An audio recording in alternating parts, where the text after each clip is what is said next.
Assalamualaikum warahmatullahi wabarakatuh. Salam sejahtera bagi kita sekalian. Halo sahabat akuntan, kembali lagi dalam podcast kami yaitu Accounting Creative on Podcast yang memberikan informasi, edukasi, motivasi dan inovasi terkait akuntansi. Oke, pada segmen kali ini kita mau cerita-cerita dan sharing-sharing dengan teman-teman mahasiswa di Fakultas Ekonomi dan Bisnis Universitas Tadulako, secara khusus mahasiswa jurusan akuntansi. Nah, kita mau bahas terkait kegiatan MBKM, yaitu yang pertama ada magang dan studi independen. Nah, di sini saya memiliki bintang tamu yang sungguh luar biasa. Di sebelah kiri saya ada Pute dan Ozi, dan di sebelah kanan saya ada Fadila dan Fuad. Oke, sebelum itu saya mau sapa dulu. Bagaimana kabarnya, teman-teman? Alhamdulillah baik. Oke, puji Tuhan. Oke, nah saat ini kita mau bahas terkait program MBKM yang mungkin secara khusus sudah kemarin sudah dilewati oleh teman-teman, yaitu magang dan studi independen. Nah, sedikit informasi bahwa di sini yang telah mengikuti magang ada Pute, Ozi dan Fuad, sementara yang studi independen yaitu ada Fadila ya. Iya. Oke. Nah, sebelum itu kita mau cerita-cerita dengan teman-teman kita yang ada di sebelah kiri saya, ada Pute dan Ozi. Oke. Pute dan Ozi mungkin bisa sedikit cerita-cerita, maksudnya sekarang sudah semester berapa, sekarang sudah lagi sementara fokus apa gitu. Mulai dari Pute. Kalau saya sendiri mahasiswa semester 6 dan kalau mau ditanya sekarang fokusnya apa, kesibukannya apa, masih ada mata kuliah yang harus ditempuh sebelum masuk ke proposal dan lain-lain. Oke, nah itu sedikit cerita dari Pute. Nah, sekarang kalau Ozi bagaimana? Nah, kalau dari saya sendiri, saya mahasiswa semester 8. Kalau fokus sekarang itu lebih ke sementara penyusunan dan bimbingan proposal. Penyusunan dan proposal. Oke. Berarti Pute angkatan 19, Ozi 2018. Ya. Iya. Oke. Nah, kalau itu tadi dari saudara Pute dan Ozi. Sekarang di sebelah kanan saya ada Fadila dan Fuad. Oke, kalau dari Fadila, silakan. Kalau saya sendiri sekarang menempuh di semester 6. Kebetulan saya sendiri dari Prodi D3 Akuntansi. Jadi sekarang lagi di semester akhir. Sekarang sementara mengikuti program PKL, praktek kerja lapangan, dan setelah itu akan menyusun laporan akhir. Oke, luar biasa berarti ya Fadila. Oke, kita lanjut ke Fuad, silakan. Ya, kalau dari saya sendiri, saya mungkin sama seangkatan dengan saudara Ozi, angkatan 2018. Untuk mata kuliah, alhamdulillah sudah selesai pada tahap di akhir ini. Kemudian selanjutnya proses tahap pembimbingan dengan penyusunan proposal. Oh, sama berarti dengan Ozi. Oke, nah kita mau bahas terkait program MBKM, yaitu secara khusus yang pertama itu magang. Oke, saya mau tanya dulu sama Pute. Pute, apa sih maksudnya motivasi ketika kemarin kan sempat mengikuti program MBKM yaitu magang kan? Nah, apa sih motivasinya Pute ketika mengikuti program MBKM ini? Gitu. Sebenarnya kalau untuk motivasi awalnya itu lebih tertarik ketika pada saat kita masih sosialisasi terkait program magang ini. Yeah. Pada saat itu masih dibahas tentang akan ada direkognisi KKN di semester ini. Maksudnya magang nanti akan direkognisi secara otomatis di KRS-nya kita, tetapi itu dianggap KKN. Jadi untuk KKN sendiri akan direkognisi ketika kita melakukan magang. Jadi kalau mau dibilang motivasinya apa, motivasi awalnya sebenarnya cuma itu, biar kayaknya nanti di semester 7 jadi tidak usah lagi KKN kayak gitu. Jadi penting ambil magang di sini karena juga lihat kondisi kuliah yang masih online, kayaknya lebih enak kalau praktek langsung. Jadi sekalian KKN itu direkognisi juga di semester ini. Oke. Nah, kalau boleh tahu sebelumnya Putih magang di mana? Di BPKAD, Badan Pengelola Keuangan dan Aset Daerah, tapi di bagian Kota Palu. Wih, luar biasa kalau begitu. Oke, kalau misalnya Ozi, bagaimana? Motivasi. Ya. Kalau dari saya sendiri, motivasi untuk mengikuti magang sebenarnya lebih ke umumnya dulu. Jadi awalnya saya itu memang mau ikut terkait Merdeka Belajar Kampus Merdeka. Jadi di awal itu saya ikut penelitian dan riset. Nah, cuman karena ada beberapa kendala dan lain hal, sehingga itu tidak jadi.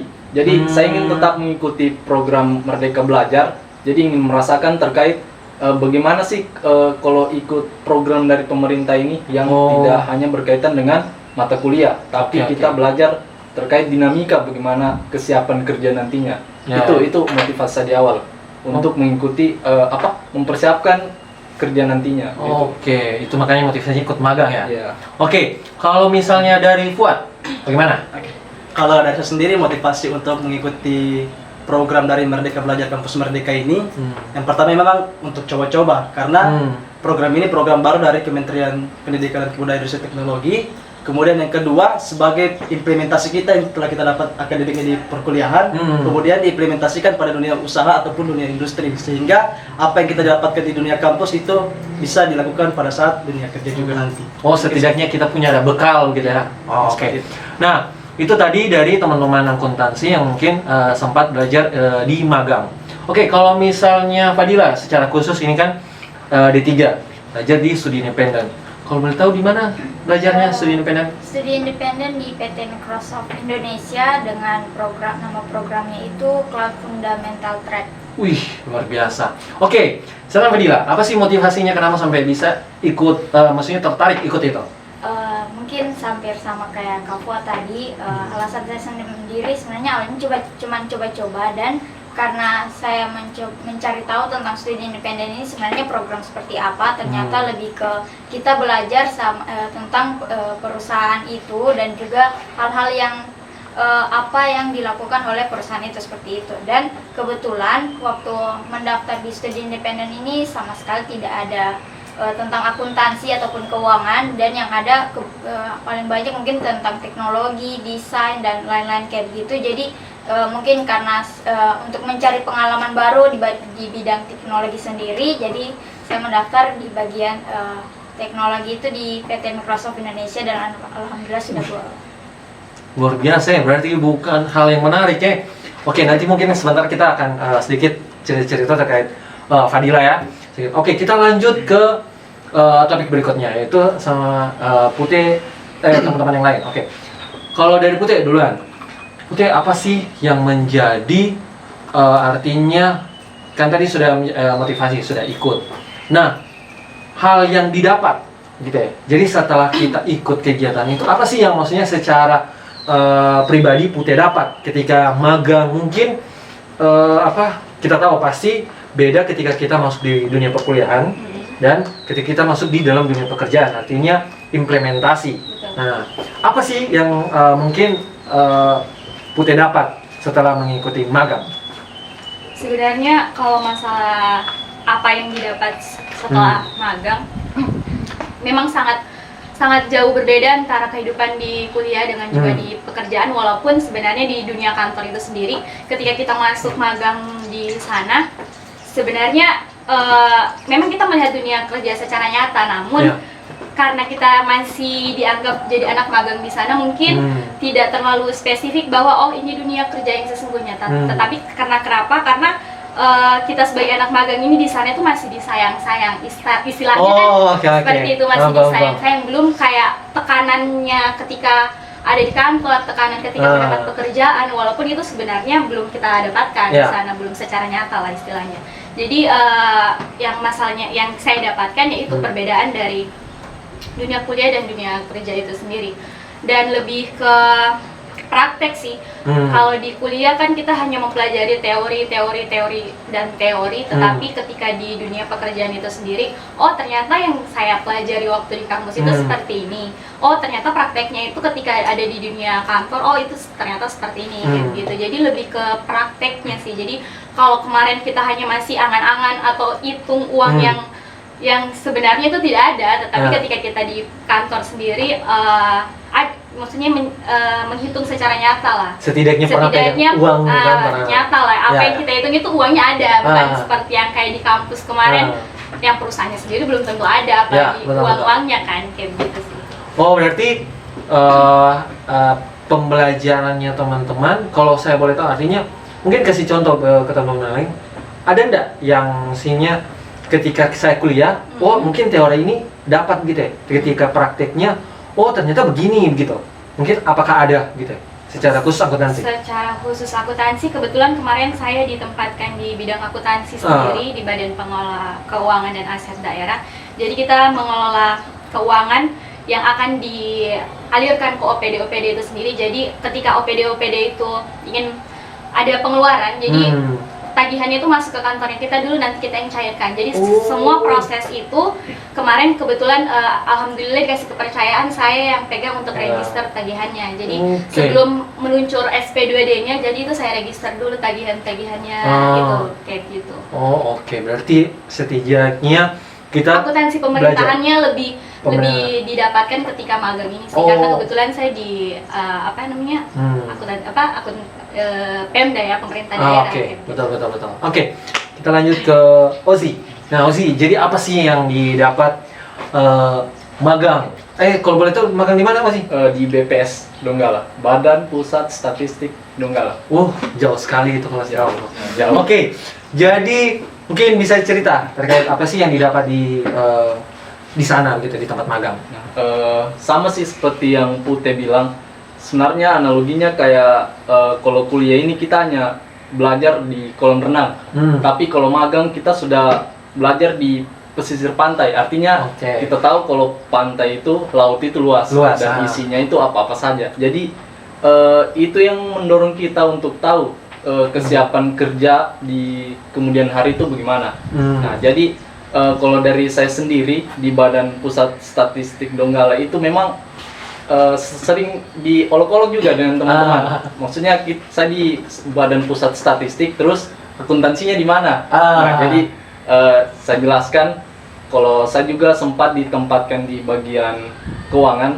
Jadi di sana juga belajar terkait standar akuntansi pemerintahan. Jadi di Badan Pusat Statistik itu memang anggarannya sudah ditetapkan oleh pemerintah dan disahkan oleh DPR. Nah, kemudian itu akan dianggarkan nanti di Badan Pusat Statistik sendirinya untuk perencanaan ke depannya. Jadi statistik itu kerjanya dia vertikal. Jadi seperti itu. Tapi untuk laporan keuangannya itu sama seperti standar akuntan pemerintahan pada umumnya. Ya, ada LRA, LO, neraca, LPS, AL dan sebagainya. Sama seperti yang kita pelajari di dunia kampus. Cuman kalau dari dunia kampus itu kalau 70%, hampir 70% itu kita terapkan juga di dunia pekerjaan ya, kalau di bagian keuangannya. Kan itu tadi kan ada suka-sukanya. Ketika banyak pembelajaran, banyak teman, relasi, semua. Dukanya kalau boleh tahu apa sih kalau magang di sana?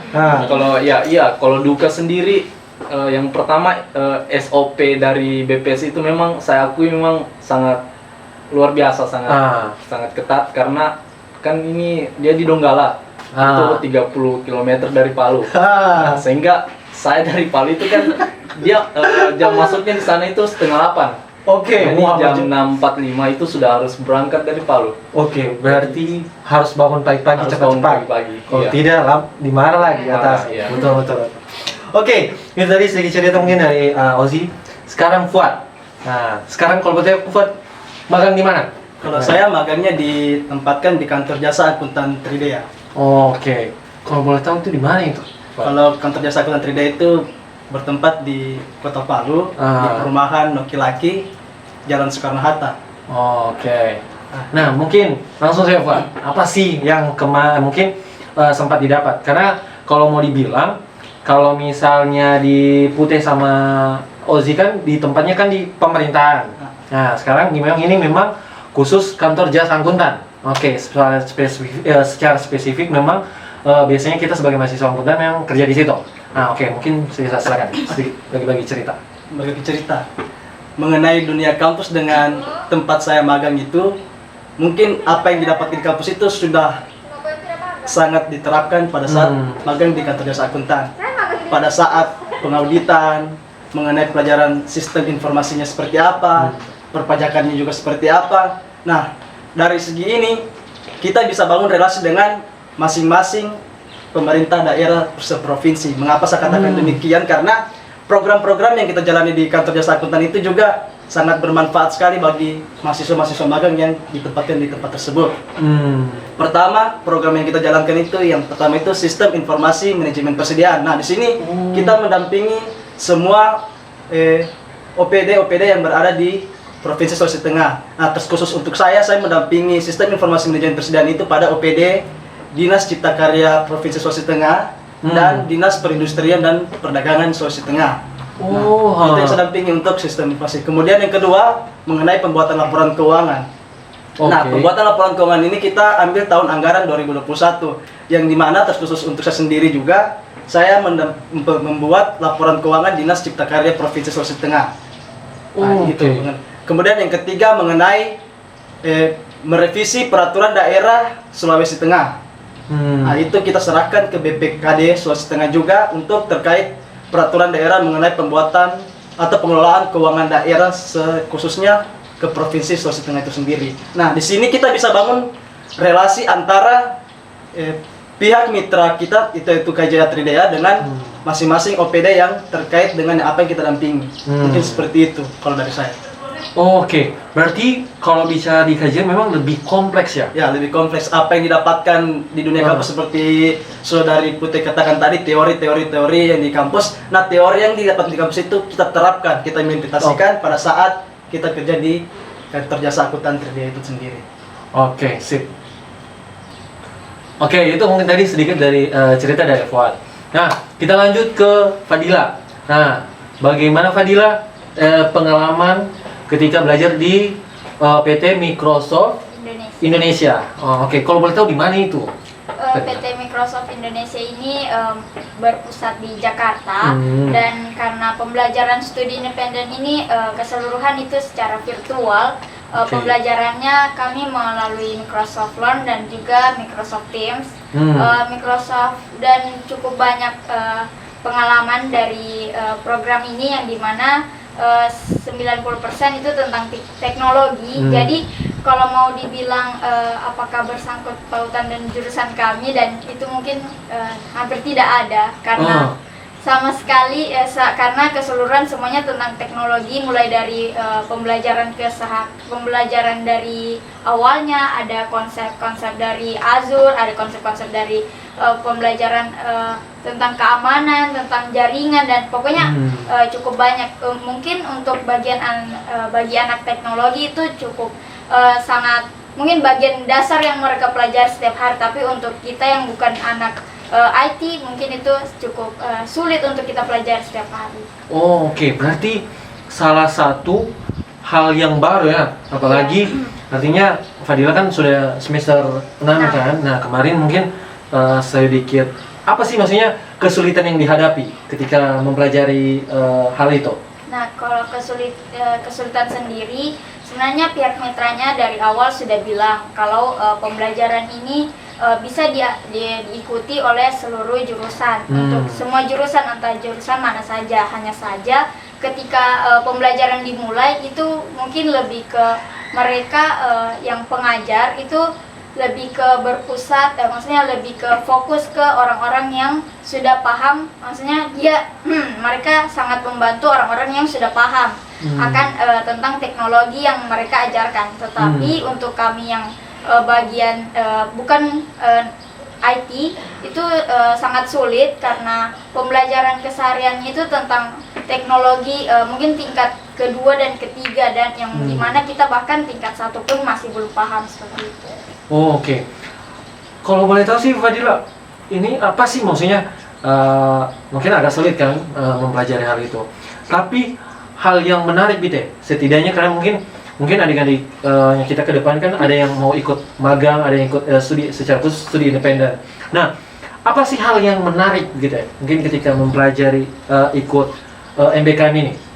Kalau hal menariknya sebenarnya untuk anak-anak yang ambis dan mungkin paham tentang IT, mungkin tidak juga terlalu paham, yang penting mereka ambis dan mengikuti program ini secara rutin, mungkin mereka akan sangat merasakan bahwa program ini sangat bermanfaat. Hanya saja karena saya mengikuti program ini tetap juga mengikuti perkuliahan, makanya masih tidak terlalu mengambil, maksudnya tidak terlalu mendapatkan keuntungan dari mengikuti program ini. Hanya saja program ini sebenarnya sangat menguntungkan karena kita mempelajari tentang IT yang kalau kita tahu mungkin kita akan bisa bekerja di bagian IT di mana saja, bahkan bahkan pihak mitra setelah meluluskan kami dari program studi independen di PT Microsoft ini,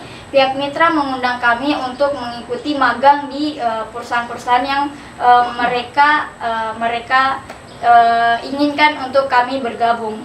Mereka mengajak kami sendiri untuk bergabung di magang yang mereka program. Wih, luar biasa ya. Berarti hal yang sangat memang benar-benar baru dan memang mungkin kalau sebagian orang besar mungkin kalau dari kita akuntansi mungkin apa sih gitu ya. Tapi ketika kita sudah masuk berarti memang sangat bermanfaat dan memang mendapatkan wawasan yang baru ya. Oke, itu tadi mungkin sedikit cerita dari teman-teman kita. Nah, sekarang saya mau tanya, mulai dari Putih dan Ozi. Kan sudah tahu bagaimana rasanya dunia perkuliahan dan dunia magang MBKM. Lebih enak mana? Ikut magang atau perkuliahan? Mungkin Putih? Sebenarnya kalau untuk dalam keadaan pandemi begini yang apa-apa serba online, sebenarnya lebih enak di magang karena lebih bisa mengimplementasikan, lebih bisa berekspresi gitu dibandingkan ketika kita online yang dimana kita tahu sendiri kurang efektif lah. Pembelajaran secara daring sepertinya kan kurang efektif. Jadi ketika kita magang, saya rasa lebih menguntungkan dan lebih mendapatkan banyak ilmu ketika kita apalagi praktek langsung, apalagi dengan hal-hal yang baru. Seperti itu sih, kalau disuruh pilih kayaknya lebih pilih magang dalam keadaan pandemi seperti ini. Oke, sip. Kalau Ozi, bagaimana? Sepakat yang seperti Putih bilang.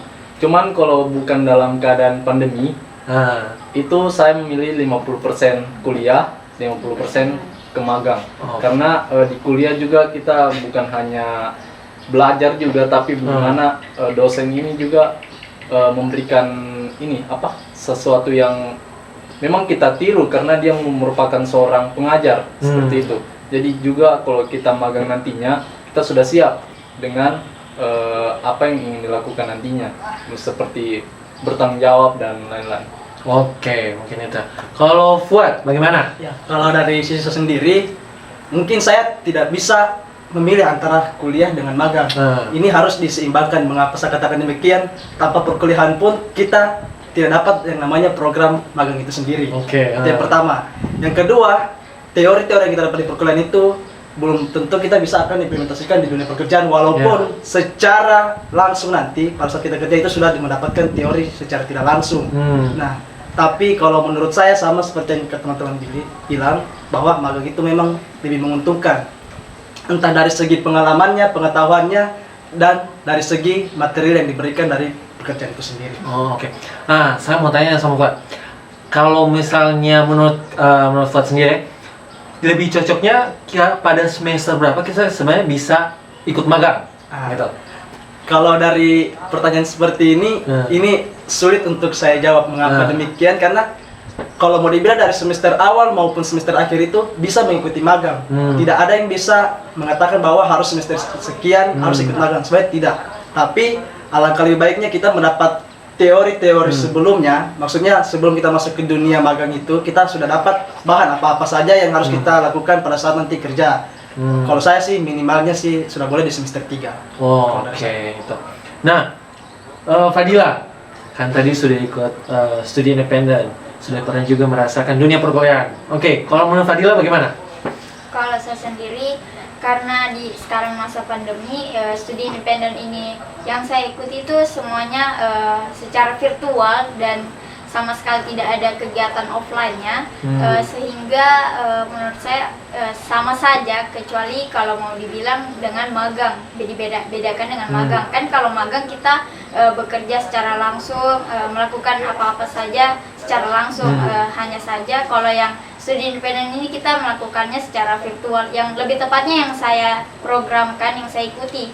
Karena saya dengar-dengar studi independen program lain dari mitra lain itu ada yang melakukan secara offline juga, tapi bukan ke pihak mitranya, tetapi kegiatan yang mereka lakukan itu secara langsung dilakukan seperti itu. Oke. Mungkin kurang lebih seperti itu ya, Fadila ya. Oke. Nah, terakhir saya mau tanya sih, apa sih pesan dan kesan kita ketika sudah mengikuti magang? Artinya mungkin ada sepatah dua kata mungkin motivasi yang mungkin bisa diberikan ke, apalagi kalau secara khusus ya, sedikit informasi bahwa di akuntansi memang sudah mulai mengikuti magang untuk MBKM yang kedua. Nah, mungkin mulai dari Putih, silakan. Untuk kesan dan pesan untuk yang mungkin sudah mengikuti magang. Sebenarnya kemarin-kemarin sebelum ada beberapa mahasiswa yang ikut program magang yang kedua ini, mereka ada sedikit bertanya ke saya. Jadi bagaimana pengalaman magang yang kemarin? Kira-kira worth it tidak untuk diikuti? Gitu. Jadi ya saya jawab sebenarnya sangat worth it ya, karena di benefit yang kalian dapatkan setelah itu sangat banyak, mulai dari relasi, mulai dari ya itu tadi yang seperti sudah kita jelaskan, pengalaman-pengalaman yang kita dapatkan, implementasinya tadi itu yang seperti itu sih. Jadi ketika mereka tanya, saya lebih memberitahu bahwa ini loh keuntungannya. Jadi mulai dari situ mungkin mereka lebih berpikir, oh makanya mungkin di semester ini ada beberapa teman yang sudah tanya ke saya itu ikut program magang yang kedua. Oke. Oh berarti kalau sahabat berarti semua yang sempat bertanya sama kau ikut magang enggak? Semua? Hampir semua. Hampir semua. Oke. Berarti antusiasnya mahasiswa angkatan, kalau boleh tahu angkatan berapa? 19. Oh, angkatan 19. Berarti angkatan 19 ini banyak yang karena mungkin kemarin mereka lihat ketika mereka sibuk kuliah online gimana mungkin agak sedikit membosankan ya. Terus mereka lihat story-nya kita kerja sampai kadang lembur, lembur. Terus yang kayak mungkin mereka pikir kayaknya enak untuk ikut magang dibandingkan kita yang cuma di rumah, kuliah online. Kayaknya enak kalau kita terjun langsung ke lapangan seperti itu. Dan sebenarnya itu betul gitu. Oke. Mantap berarti kalau gitu. Oke. Silakan Ozi. Ya, kesan dan kesannya. Kalau kesan mungkin dari saya itu bukan hanya ilmu. Ya. Tapi kita juga di sana untuk membangun relasi. Ya. Jadi kalau di BP sendiri dia kan Badan Pusat Statistik menyediakan data. Jadi kalau misalnya saya ini mau penelitian, jadi penelitian di Donggala itu bisa minta data di sana. Jadi hal-hal seperti itu yang juga dibangun di magang ini, bukan hanya terkait bagaimana kita mengimplementasikan ilmu, tapi juga di sana sudah kita jadi kayak keluarga gitu dan mendapatkan relasi. Untuk kesannya juga, saya juga jadi ingin menulis terkait magang ini dengan apakah magang ini mungkin dengan perkuliahan itu akan mempengaruhi kualitas lulusan seperti itu. Ya, jadi kalau untuk pesannya ke depannya untuk mahasiswa yang akan ingin magang, perbaikilah dulu di perkuliahan untuk kita ke depannya ikut magang, karena di magang itu kita bukan hanya bawa diri sendiri tapi juga alma mater. Betul sekali. Iya, mungkin itu saja. Oke, berarti bukan hanya pengalaman dan sebagainya, tapi salah satu keuntungannya kalau misalnya kita mau lagi susun proposal, judul, kita bisa ambil data di sana. Wih, luar biasa kalau begitu. Oke, Fuad, kesan dan kesannya. Mengenai pesan dan kesan, mungkin yang awalnya kesan dulu ya. Nah, saya mungkin cerita dulu mengenai kajian Tridya itu sendiri. Kan kantor jasa akuntan Tridya ini terdiri atas nama. Dari Din, Erwin, sama Arif. Nah, pimpinan dari kajian Tridya itu sendiri Bapak Dr. Muhammad Din yang selaku ketua jurusan sekarang. Kemudian dibantu oleh Kanda Erwin sama Kanda Arif yang selaku dosen akuntansi juga. Nah, mengenai kesan, mungkin saya mengucapkan banyak terima kasih. Yang pertama, yang telah dibentuknya program magang ini. Kedua, saya ditempatkan di kajian Tridya. Kemudian yang ketiga, memberikan ilmu yang sangat luar biasa terhadap kami yang mahasiswa yang magang di tempat tersebut. Kemudian yang selanjutnya, di luar dari jam operasional, kita itu bisa disebut seperti Kang Ozi bilang tadi, itu kita sudah dibentuk jadi keluarga di dalam dunia kerja itu sendiri. Mengapa saya katakan demikian? Karena di luar dari jam kerjanya kita memiliki waktu-waktu weekend untuk melaksanakan refreshing di masing-masing kita sendiri. Contohnya kita bersepeda bareng, kita mungkin have fun bareng di tempat situ kalau dapat waktu yang luang.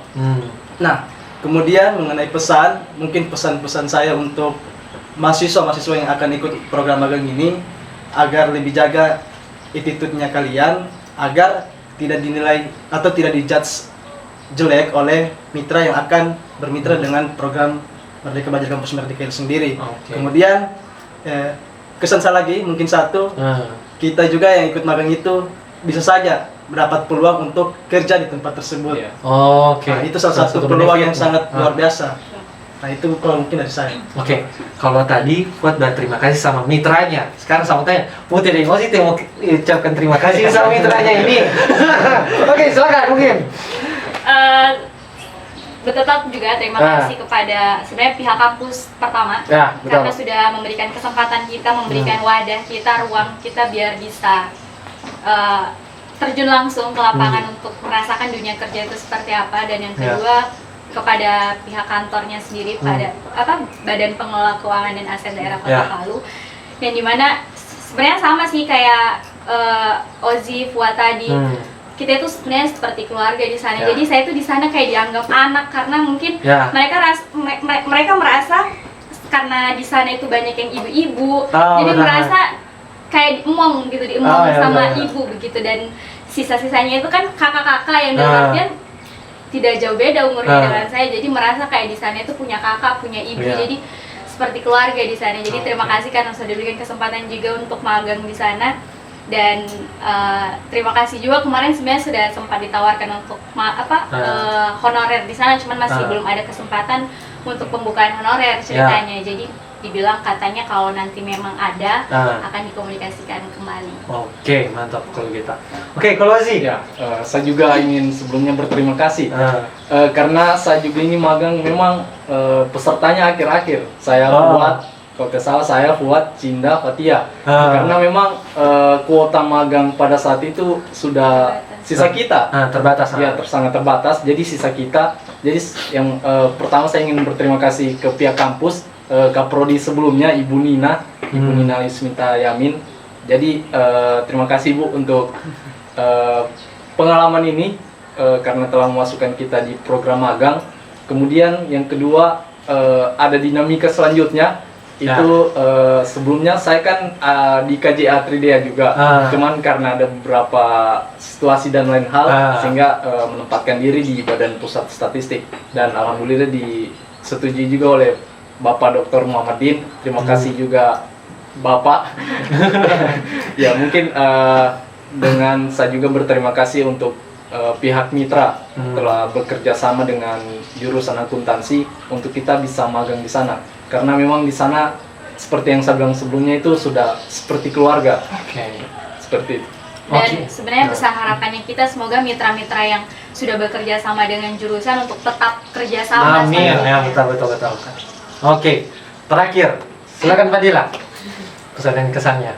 Untuk kesan dan pesan sendiri, selama mengikuti program ini saya sangat berterima kasih kepada mentor saya yaitu Kak Ice, dan yang kedua ada asisten mentor yaitu Kak Hansen. Dan kami ini kan dibaginya ada beberapa kelas, jadi kayak ada, dan saya sendiri dari kelas 003 CF 003 kelas fundamental, yang dimana kami kalau mau dibilang mengikuti program ini ada ratusan, jadi kayak dari seluruh kampus seluruh Indonesia. Jadi pembelajaran, jadi pertemanan kami mungkin cukup luas, bahkan pembahasan di grup pun cukup menyenangkan karena mereka menggunakan bahasa-bahasa yang mungkin asing bagi kami, dan juga mereka saling membahas hal-hal lucu dengan bahasa-bahasa mereka sendiri, dan itu cukup lucu juga. Dan juga mengenal teman-teman baru di dalam grup itu sendiri, dan juga pembelajaran-pembelajaran yang dengan metode-metode yang menyenangkan oleh mentor kami. Oke. Pesannya untuk teman-teman yang akan ikut? Dan untuk pesannya saya harap karena kita ini studi independen itu diikuti oleh seluruh Indonesia, jaga nama baik kampus kita, karena yang paling dilihat itu kita berasal dari mana, dan juga apalagi kita membawa nama baik Sulawesi Tengah seperti itu. Oke, baik. Berarti itu mungkin kurang lebih pengalaman dan cerita-cerita dari teman-teman kita. Ada Putih, Ozi, Fadila, dan Fuad. Nah, mungkin sampai sini saja segmen kita kali ini, sharing-sharing cerita terkait pengalaman teman-teman ketika mengikuti kegiatan MBKM secara khusus magang dan studi independen. Oke, jangan lupa teman-teman, kembali lagi dalam Accounting Creative on Podcast yang selanjutnya yang akan memberikan informasi, edukasi, motivasi, dan inovasi terkait akuntansi. Saya berharap jangan lupa untuk teman-teman sahabat akuntan untuk like, subscribe, dan komen channel kami. Semoga pada kesempatan ini kita memberikan informasi yang sangat luar biasa. Oke, see you next time. Sampai jumpa dan assalamualaikum warahmatullahi wabarakatuh. Waalaikumsalam.